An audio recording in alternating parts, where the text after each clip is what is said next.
आप देख रहे हैं मिड कैप मंत्रा। हमारे साथ मौजूद है मंत्री फिनमार्ट करुण कुमार मंत्री मार्केट पर स्ट्रैटेजीज देने के लिए। लेकिन पहले लेकर आते हैं मार्केट का हाल आपके सामने। इस वक्त शुरुआत तो ठीक ठाक हुई थी, लेकिन उसके बाद मार्केट्स ऊपरी स्तरों पर होल्ड नहीं कर पाया और अब ऊपरी स्तरों से हल्का होकर कर रहा है trade. Nifty, bank Nifty, Sensex, mid cap सभी में लाल निशान में कारोबार आज के सत्र में होते हुए दिखाई दे रहा है। पहले लेकर आते हैं निफ्टी आपकी स्क्रीन पर, जहां पर दबाव के साथ ट्रेडिंग होते हुए दिखाई दे रही है। वो स्टॉक्स भी दिखाएंगे जहां पर आज के सेशन में सपोर्ट या फिर थोड़ा सा नीचे की तरफ मार्केट्स ड्रैग करते हुए दिखाई दे रहे हैं। 130 अंक नीचे निफ्टी कारोबार कर रहा है। 24,723 के मौजूदा लेवल से दिन के लोअर लेवल्स के आसपास ही आ चुका है। इसके अलावा सेंसेक्स में 250 अंकों की कमजोरी, लगभग 200 अंक नीचे निफ्टी बैंक भी ट्रेड कर रहा है आज के सेशन में। साथ ही mid cap small cap index दिखाएं आपकी स्क्रीन पर, तो यहाँ भी आज के कारोबार में दबाव के साथ ही ट्रेडिंग होती हुई दिखाई दी है। बहुत ही सिलेक्ट पॉकेट से जो कि गिरावट के साथ कर रही है, तेजी के साथ कर रही है, माफ कीजिए, ट्रेड। मिड कैप इंडेक्स का तो हाल और भी बेहाल है। यहाँ पर 600 अंकों की गिरावट मिड कैप इंडेक्स में दिख रही है और स्मॉल कैप इंडेक्स भी गिरकर कर रहा है ट्रेड। मार्केट की ब्रेथ एंटायरली नेगेटिव है आज के सेशन में। 1895 स्टॉक से जो कि गिरावट के साथ कर रहे हैं ट्रेड, 584 स्टॉक से जो कि हल्की बढ़त के साथ कारोबार कर रहे हैं। तो मार्केट की ब्रेथ नेगेटिव एंटायरली आज के सेशन में। एक बार निफ्टी कॉन्स्टिट्यूएंट्स भी आपकी स्क्रीन पर लेकर आते हैं और निफ्टी बैंक के भी। निफ्टी बैंक में एचडीएफसी बैंक तो सपोर्ट कर रहा है। इसके अलावा हरे निशान में Reliance, Bajaj auto, Asian paints है। लेकिन नीचे की तरफ जो निफ्टी को ड्रैग कर रहे हैं उसमें Kotak bank, Infosys, ICICI bank और इंडसइंड बैंक है। आज फाइनेंशियल्स का मूड बिगड़ा हुआ है। 200 अंक नीचे निफ्टी बैंक ऑलरेडी कारोबार कर ही रहा है और निफ्टी बैंक में जो सपोर्ट है इकलौता वो एचडीएफसी बैंक का है। इसके अलावा सभी बैंक निफ्टी कॉन्स्टिट्यूएंट्स लाल निशान में ही कर रहे हैं ट्रेड। अरुण हमारे साथ बने हुए। अरुण नमस्कार। पहले तो ये बताइए क्या व्यू रहेगा मार्केट्स पर? सेंटिमेंट्स तो बिगड़े हुए हैं, नर्वसनेस भी दिख रही है मिड कैप स्मॉल कैप्स में जिस तरीके का सेल ऑफ है। इंडेक्स पर क्या अप्रोच रहेगी निफ्टी बैंक निफ्टी पर till market closing? Good afternoon Deepali ji. देखिए, कल जो फ्राइडे के सेशन में जो डर था कि मार्केट में ब्रेकडाउन देखने को मिलेगा, पर फ्राइडे वो देखने को नहीं मिला। पर अगेन मंडे आज फॉलो ऑफ सेलिंग देखने को मिल रही है। तो क्लियरली वीकनेस काफी ज्यादा है मार्केट में और नीचे में एग्जैक्ट सपोर्ट के आसपास 24,650, 24,700 के आसपास ट्रेड कर रहा है।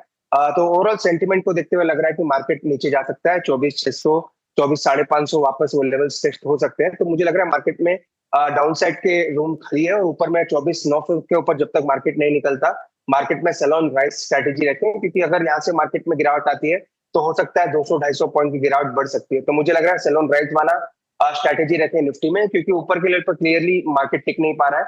और 24,900 पे स्टॉप लॉस जरूर रखें, जिनकी भी शॉर्ट पोजीशंस है और मुझे लग रहा है वहां उसी पोजीशंस के साथ शॉर्ट जा सकते हैं।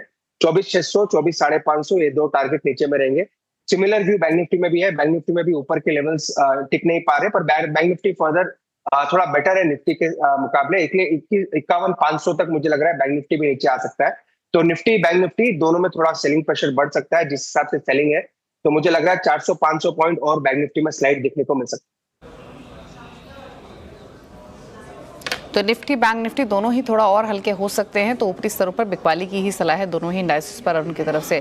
अच्छा अरुण, स्टॉक स्पेसिफिक स्ट्रैटेजीज क्या रहेंगी? कुछ ट्रेड्स रेकमेंड करेंगे क्या?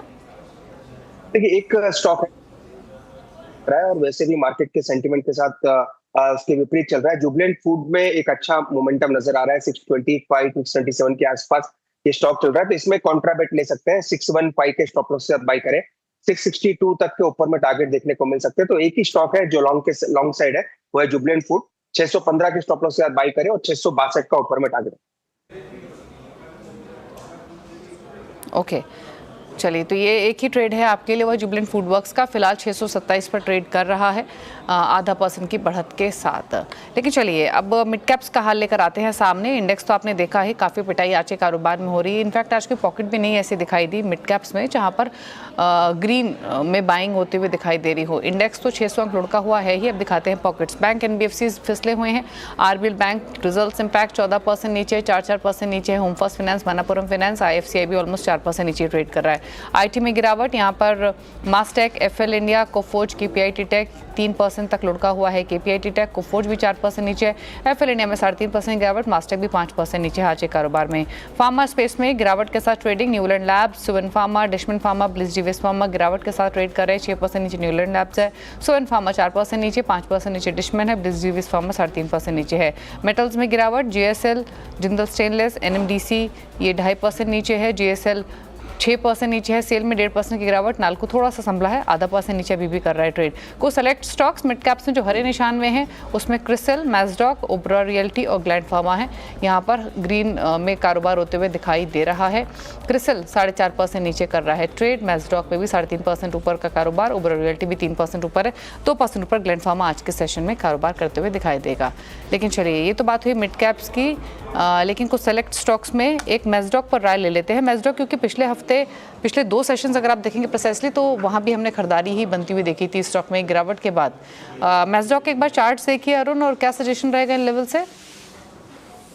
देखिए डेफिनेटली तो 1 से 2 जो डिफेंस स्टॉक्स हैं जैसे कि मैस्डॉक, जीआरएस, इवन बीईएल, थोड़ा बहुत स्ट्रेंथ तो हमें जरूर नजर आ रहा है और मैस्डॉक क्लियरली आउट परफॉर्मर है और 4500 के ऊपर इसमें एक ब्रेकआउट ऑलरेडी देखने को मिला है।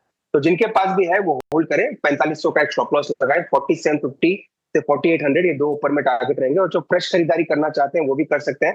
पर एक ही चीज का ध्यान रखें, क्योंकि काफी वोलेटाइल होता है, स्टॉक का नेचर भी वैसा ही है, इसलिए 4500 का एक स्टॉप लॉस जरूर मेंटेन करें। 4750 और 4800 ये 2 ऊपर में टारगेट रहेंगे। ओके, तो मैस्डॉक पर राय है। स्टॉक अभी भी 3.25% ऊपर कारोबार कर रहा है। 4678 के मौजूदा लेवल्स देखने को मिल रहे हैं। 3.25% की बढ़त के साथ कारोबार होते हुए दिखाई दे रहा है। चलिए आगे बढ़ेंगे और इस दिवाली कुछ धमाकेदार हो जाए। दिवाली का मौका होता है तो बात होती है शुभ निवेश की भी, और इस खास मौके के लिए हम आपके लिए लेकर आए हैं कुछ विस्फोटक निवेश आइडियाज़, ब्रोकरेजेस के कुछ ऐसी टॉपिक्स जो आपके पोर्टफोलियो को समृद्धि और रोशन वाला बना देंगी।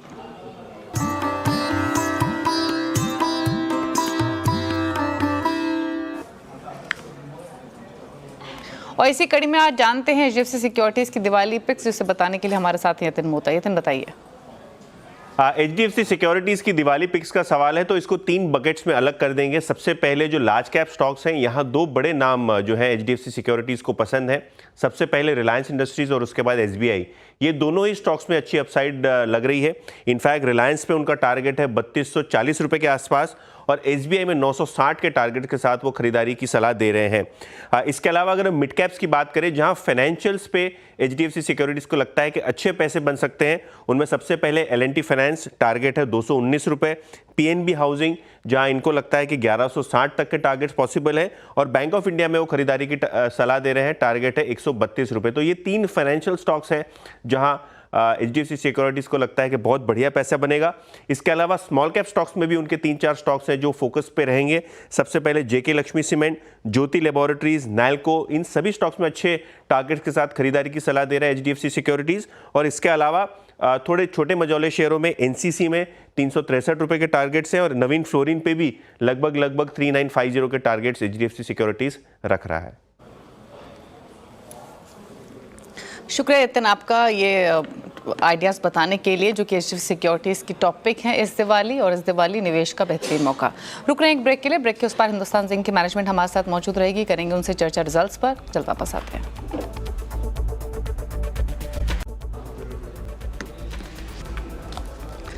आप देख रहे हैं मिड कैप मंत्र और बात करेंगे हिंदुस्तान जिंक की। नंबर्स पर फोकस करते हैं। Q2 में हिंदुस्तान जिंक के नतीजे अनुमान से बेहतर रहे। कंपनी का मुनाफा 35% और आय 22% बढ़ी है। बेटा में भी 31% की ग्रोथ रही है। नतीजों और ग्रोथ आउटलुक पर बातचीत करते हैं कंपनी के सीईओ अरुण मिश्रा से। अरुण जी नमस्कार, स्वागत है आपका। सबसे पहले तो जानना चाहेंगे रियलाइजेशंस और वॉल्यूम्स कैसे रहे हैं इस क्वार्टर में जिंक और सिल्वर बिजनेस के लिए? तो Q2 का वॉल्यूम हमारे जो रिपोर्ट हुआ है करीब 262,000 टन का प्रोडक्शन हुआ है रिफाइंड मेटल का, और सिल्वर प्रोडक्शन करीब 184,000 टन का। और ये जो मेटल प्रोडक्शन है वो पिछला साल से करीब 8% ज्यादा है, और जबकि Q1 का लगभग सेम ही प्रोडक्शन हुआ है। और सिल्वर पिछला साल से करीब 2% ज्यादा है, और लास्ट जो Q1 था उससे करीब 10% ज्यादा हुआ है। अगर हम हाफ ईयरली परफॉर्मेंस देखें तो फर्स्ट हाफ में 524,000 टन मेटल प्रोडक्शन हुआ है, जो कि पिछला साल से करीब 5% ज्यादा है। और सिल्वर प्रोडक्शन करीब 350 टन हुआ है, जो पिछला साल से 3% कम हुआ है। तो पिछला साल हम लोग इसी समय में बस में 360 टन प्रोडक्शन किए थे, इस बार 350 टन प्रोडक्शन हुआ। अच्छा, इसके अलावा सर अगर ओवरऑल कैपेक्स समझना चाहें तो अगले 12 से 18 महीने के लिए किस तरीके का कैपेक्स आप करेंगे, क्या प्लानिंग है? और अब तक जो केपेक्स आपने प्लान किया हुआ है क्या वो ऑलरेडी ऑन ट्रैक है? तो कैपेक्स हमारा कोई प्रॉब्लम नहीं है। 300-400 मिलियन हम कैपेक्स खर्चा करते हैं, वो ऐसे ही चलता रहेगा। वो कोई उसमें सस्टेनेंस भी है, उसमें ग्रोथ भी है। हमारा जो 2 प्रोजेक्ट है, एक है रोस्टर 160,000 टन कैपेसिटी का रोस्टर, वो इसी क्वार्टर एंड में खत्म, दिसंबर एंड तक कमीशन हो जाना चाहिए। और उसके बाद हम फर्टिलाइजर प्लांट प्रोजेक्ट में काम कर रहे हैं, जिसका कि एक पोर्शन है अमोनियम फॉस्फोरिक एसिड प्लांट, वो लग जाएगा करीब अगला साल मिडिल तक। उसके बाद 2026 का मार्च अप्रैल तक हमारा जो है फर्टिलाइजर प्लांट भी आ जाएगा। अच्छा, एक चीज़ और अरुण जी, सिल्वर प्राइसेस क्योंकि सर्च कर रहे हैं, तो क्या आउटलुक है यहाँ से फर्दर प्राइसेस पर? और क्या हायर प्राइसेस की वजह से, क्योंकि हमने नॉर्मली तो डोमेस्टिक मार्केट में देखा है डिमांड इम्पैक्ट हुई है, इंडस्ट्रियल डिमांड कैसी है हायर प्राइसेस पर? नहीं, सिल्वर का हाई प्राइस मैंने तो पिछला तिमाही के बाद भी प्रेडिक्ट किया था कि करीब $31-32 जाना चाहिए, तो पहुंचा है। और इंडस्ट्रियल डिमांड हाई है सिल्वर का, केवल यहाँ नहीं ग्लोबली, क्योंकि पूरा दुनिया में रिन्यूएबल पावर के लिए काफी उत्साह है। लोग रिन्यूएबल पावर प्रोडक्शन में जा रहे हैं, बहुत ज्यादा सोलर पैनल का कंजम्पशन बढ़ रहा है। इवन रिटेल सेक्टर में लोग भी अपना घरों में, अपना गाड़ी का गैराज में सोलर पैनल्स लगवा रहे हैं। तो ये जब तक ये मूवमेंट रहेगा तो हमको लगता है कि सिल्वर का डिमांड बढ़ा हुआ रहेगा। और सिल्वर का प्रोडक्शन भी वर्ल्ड ओवर में थोड़ा सा श्रिंकेज है, माइंस नया कोई खुला नहीं है, पुराने माइंस का प्रोडक्शन कम हो गया है। तो उस हिसाब से अगर देखेंगे तो सिल्वर का ये प्राइस जो है, ये डिमांड सप्लाई गैप के चलते बढ़ा हुआ रहेगा। ओके अच्छा, क्विकली एक चीज़ और सर, आने वाले कमिंग क्वार्टर्स के लिए क्या गाइडेंस अगर आपको शेयर करना चाहें रेवेन्यू, प्रॉफिटेबिलिटी, मार्जिन फ्रंट पर? नहीं, हमारे जो गाइडेंस है, प्रोडक्शन गाइडेंस, हमने उसको अनचेंज रखे हैं, हमने उसको भी कोई बदलाव नहीं कर रहे हैं। अभी हमारे मेन फोकस है क्वार्टर 3 क्वार्टर 4 में। एक तो है कि हमारा गाइडेंस मीट करना, सेकंड है हम कोशिश करेंगे और डीबॉटलनेकिंग प्रोजेक्ट लाने के लिए, जो कि अगला साल में हम प्रोडक्शन को बढ़ा करके हमारा जो कैपेसिटी था 1.2 मिलियन उसको अचीव करना है। तो कुछ डीबॉटलनेकिंग प्रोजेक्ट इसी सेकंड हाफ में हमको कंप्लीट करना पड़ेगा। ओके चलिए, शुक्रिया अरुण जी आने के लिए CNBC आवाज़ पर अर्निंग्स पर बातचीत करने के लिए। एंड गुड लक आपको कमिंग क्वार्टर्स के लिए। स्टॉक 504 के आसपास ट्रेड कर रहा है, हल्के दबाव में, लाल निशान में, कोई बहुत ज़्यादा गिरावट नहीं है। ऑल्दो रुकना एक ब्रेक के लिए, ब्रेक के उस पार लेकर आएंगे खिलाड़ी नंबर 1 का अपडेट, जल्द वापस आते हैं।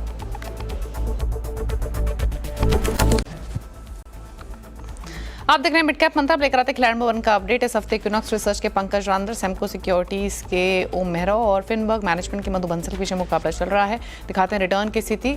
1.5% के रिटर्न है पंकज की तरफ से, बाकी गेस्ट की तरफ से नेगेटिव रिटर्न हैं। 1.66% नेगेटिव साइड पर ओम मेहरा का पोर्टफोलियो रिटर्न दे रहा है और मधु का पोर्टफोलियो -0.73% के रिटर्न स्टैंड कर रहा है।